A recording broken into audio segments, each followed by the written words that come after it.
ব্যস্ততা ভুলে কখনো চলে এসো প্রিয় বন্ধুরা আমার ছাদ বাগানে। এখানে এলেই তোমরা দেখতে পাবে গাছ এবং বেড়াল ছানারা একসাথে বড় হচ্ছে। দেখো আমার বেড়াল ছানা পিকু ওখানেই ঘুমাচ্ছিল। যা হোক সে কথা থাক, আমরা সরাসরি চলে যাচ্ছি আমার ছাদ বাগানের গল্প কথায়।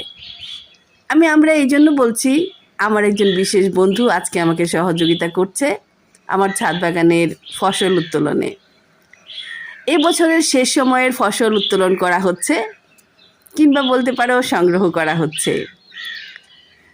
গাছগুলো কেটে নেওয়া হবে, সেজন্য আগে উঠিয়ে নিলাম বেগুন, এবং এর আগে টমেটো গাছগুলো কেটে নেওয়া হয়েছে, সেগুলো আমি এখানেই রেখে দিয়েছি। প্রিয় বন্ধুরা, তোমরা জানলে ভীষণ খুশি হবে। এই বছরের টমেটোর সিজনে আমি মাত্র 2 কেজি টমেটো হয়তো কিনে খেয়েছিলাম। বাকি টমেটোগুলো আমি এখান থেকেই সংগ্রহ করেছি। আলহামদুলিল্লাহ, আমার ছাদ বাগানে এরকম ছোট ছোট অনেক সফলতার গল্প সংঘটিত হয়। তোমরা আমার বন্ধু, আর বন্ধু বলেই আমি আমার বিশেষ মুহূর্তগুলো তোমাদের সাথে শেয়ার করি। আলহামদুলিল্লাহ, আমার ছাদ বাগানের ছোট্ট একটি সফলতা। আলহামদুলিল্লাহ, আলহামদুলিল্লাহ।